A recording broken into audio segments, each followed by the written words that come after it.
예, 시청자 여러분 안녕하십니까. 임종욱 부동산 TV의 임종욱입니다. 자, 오늘은 여러분들에게 2023년도 주택 임대 사업자에 대한 혜택을 총정리해드리는 시간을 가져보도록 하겠습니다.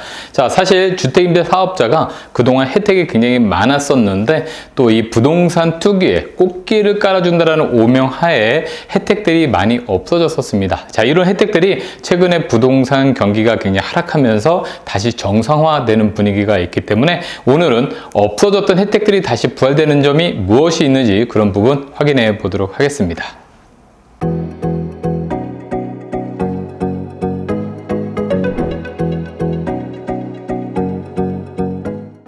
자, 첫 번째 주택임대 사업자 등록을 위한 조건들인데, 자, 그동안에는 공동주택에서 아파트 부분이 빠졌었습니다. 그래서 빌라 다세대 이런 것들만 주택임대 사업자 등록이 가능했었고요. 그리고 또 주거용으로 사용하는 오피스텔이 주택임대 사업자 등록이 가능합니다. 자, 여러분들이 간혹 가다가 뭐 생활용 숙박시설 그리고 또 뭐 고시원 이런 건 안 되냐? 안 됩니다. 주택임대 사업자는 말 그대로 주택이어야 등록이 가능하기 때문에 여기서 말씀드린 주거용 오피스텔은 그래도 주택으로 사용하기 때문에 가능하다 이렇게 보시면 되겠습니다. 자, 두 번째로는 부동산을 사서 임대 놓는 매입 임대 방식과 그리고 건설을 해서 임대를 놓는 건설 임대 방식 두 가지가 있겠고요. 자, 면적의 기준이 전용 면적 85제곱미터. 이게 바로 국민주택형입니다. 자, 이렇게 85제곱미터 미만이면서 취득가격이 6억 원, 그리고 비수도권은 3억 원입니다. 그래서 6억 원은 수도권 기준으로 6억 원, 비수도권은 3억 원 이하의 부동산, 주택만 주택임대 사업자가 가능하겠고요. 자, 이런 주택임대 사업자는요, 민간임대 주택에 대한 특별법에 의거해서 혜택과 등록이 된다 이렇게 보시면 되겠습니다. 등록 절차에 대해서 한번 말씀을 드려볼게요. 자, 주택임대 사업자 등록을 할 때는 본인이 거주하는 시군구청에 찾아가시면 됩니다. 이거는 물건지가 아니고요. 본인이 거주하는 곳입니다. 그래서 거주하는 곳에 가서 등록을 하시고요. 또 취득세에 대한 감면을 받으셔야 되잖아요. 그렇기 때문에 이 취득세에 대한 거는 신축만 가능합니다. 그래서 신축을 구입을 하신다라고 하면 이거는 거주지가 아니고 이제 물건지입니다. 그래서 내가 거주는 강남에서 하는데 물건이 영등포에 있다라고 하면 영등포에 가서 시군구청의 세무과에서 취득세 감면 신청하는 건데요. 대부분 여러분들 법무사한테 등기를 시키기 때문에 법무사들이 알아서 합니다. 자, 그리고 임대차 계약을 하는 데 있어서 신고를 하기 위해서는 표준 임대차 계약서를 작성해야 됩니다. 일반적으로 부동산에 가시면 보통의 계약서가 있겠지만 주택임대 사업자는요, 표준임대차 계약서 양식을 준수를 해야 되고요. 그리고 또 임대차 계약을 쓸 때마다 임대 조건 신고를 해야 됩니다. 그래서 새로운 세입자를 계속 받을 때마다 임대 조건 신고를 해야 되고, 그리고 또 세무서에다가 사업자 등록까지 해야 됩니다. 자, 여기서 취득세는 지방세고요.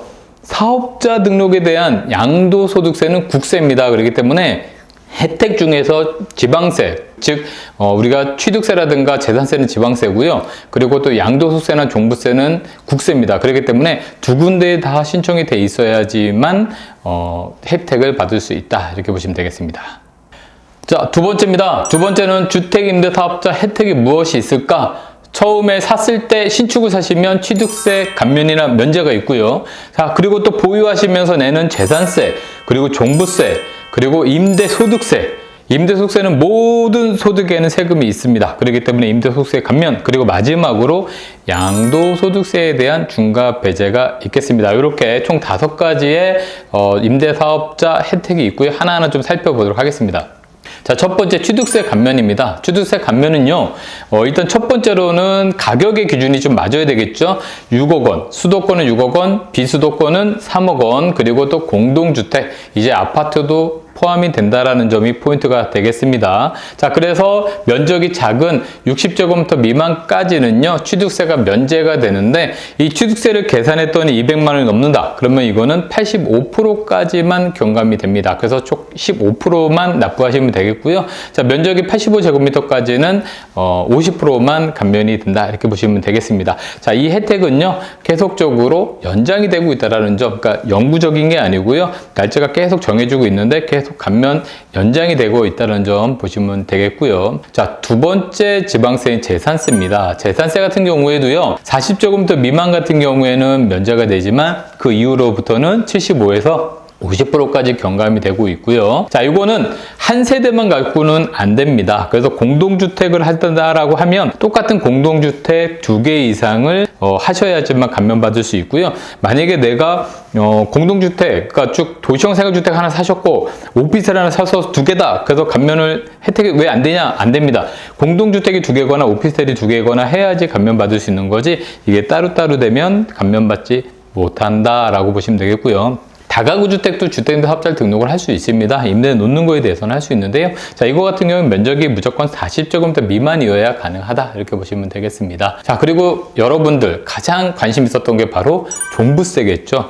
자, 종부세 같은 경우엔 그동안 솔직히 서울 지역이나 모든 이런 지역들은 조정 대상 지역이었었잖아요. 그렇기 때문에 그동안 주택임대 사업자에 대한 혜택이 없었는데 지금은 강남 3구와 용산을 제외하고서는 전부 다 풀렸습니다. 자, 그런데 풀리지 않았다 하더라도 이제 주택임대 사업자에서 종부세가 조정 대상 지역에서도 이제는 주택수 합산을 배제해 줍니다. 그래서 그동안에는 주택임대 사업자가 100채를 사도 주택임대 사업자들은 종부세를 합산하지 않았었는데, 이제 그게 지난 정부 때 주택임대 사업자를 합산되면서 종부세를 폭탄을 맞았던 적이 있었죠. 근데 지금은 이제 종합부동산세를 조정 대상 지역에 있다 하더라도 합산 배제한다라는 부분이고요. 역시나 마찬가지로 수도권은 6억 원, 비수도권은 3억 원의 가격 기준이 있다라고 보시면 되고요. 건설임대 같은 경우에는 9억 원 이하, 또 2세대 이상 그렇게 해야 됩니다. 자, 다음은 임대소득세에 대한 혜택입니다. 자, 임대소득세는 소득이 발생하면 당연히 세금을 내야 되는데, 주택임대 사업자는 그 소득세에 대한 부분들을 감면해 주겠다, 이런 내용입니다. 자, 계속적으로 반복되지만 국민주택 규모인 전용 85제곱미터 미만이면서 공시지가는 수도권 기준으로 6억 원, 비수도권은 3억 원이었을 때 혜택을 받을 수 있겠고요. 자, 그리고 1호 임대 시에는 75%, 그리고 또 2호 임대 시에는 50%의 임대소득세 혜택이 있습니다. 자, 이런 건 원래 2022년 작년 12월에 마감이 될 예정이었지만요, 25년으로 연장이 됐습니다. 그렇기 때문에 취득세도 그렇고요, 임대소득세도 그렇고 영구적인 건 아니고 계속적으로 날짜가 마감되면 또 연장해줘. 그때 상황에 따라서 변동된다, 이렇게 보시면 되겠습니다. 자, 그리고 임대소득을 과세하는 기준이 고가주택 기준이 보통 9억 원이었었는데 이것도 이제 12억 원으로 올라간다, 이렇게 보시면 좋을 것 같겠고요. 자, 제일 중요한 양도소득세가 되겠습니다. 양도세는 또 말씀드리는 것처럼 국민주택 규모, 그리고 또 수도권 6억 원, 비수도권 3억 원으로서 첫 번째는 본인이 거주하는 주택, 임대 주는 주택 말고요, 본인이 거주하는 주택에 대한 비과세를 받을 수 있다는 게 가장 큰 혜택이죠. 사실 근데 예전에는 영구적이었지만 지금은 한 번밖에 이 혜택을 받을 수가 없습니다. 그리고 더 중요한 양도세 중과 배제. 자, 이런 것들이 기존에 중과에 대한 부분들이 컸었을 때 지금은 양도세 중과가 사실 없죠. 내년까지 이제 연장이 또 됐는데, 자, 이 주택임대 사업자 같은 경우에 조정 대상 지역 안에서도 역시나 중과를 배제받을 수 있다. 그래서 종합부동산세와 양도소득세에 대한 중과는 배제받는다. 자, 이렇게 중과 배제된다고 했더니 양도세가 없다라고 오해하시는 분들 계시는데요, 그냥 일반 세율입니다. 중과만 없는 거고 일반 세율로 납부하시면 되겠고요. 건설임대 같은 경우에는 장특공제 70%까지 받을 수 있기 때문에 세금의 혜택이 꽤 있다라고 보시면 되겠습니다. 자, 대신에 이렇게 주택임대 사업자가 혜택만 있는 게 아니라 의무사항도 있겠죠. 의무사항을 한번 본다라면 임대료 증액에 대한 상한 의무가 있습니다. 그래서 세입자가 바뀔 때마다 또는 재계약을 할 때마다 5% 이상을 올릴 수가 없습니다. 그렇기 때문에 임대료는 5%라는 상한을 지켜주셔야 되고요. 자, 그리고 또 임대차 계약 신고를 하셔야 되는데, 최근에는 뭐 주택임대 사업자가 아니더라도 역시나 5%와 그리고 또 임대차 계약 신고를 해야 되는데, 자, 주택임대 사업자가 아닌 분들은 세입자가 바뀌게 되면 5% 이상을 받을 수가 있습니다. 하지만 주택임대 사업자는 세입자가 바뀌어도 5%밖에 올릴 수 없다라는 게 제일 중요한 포인트가 되겠고요. 자, 그리고 보증금에 대해서 보증보험을 반드시 들어야 됩니다.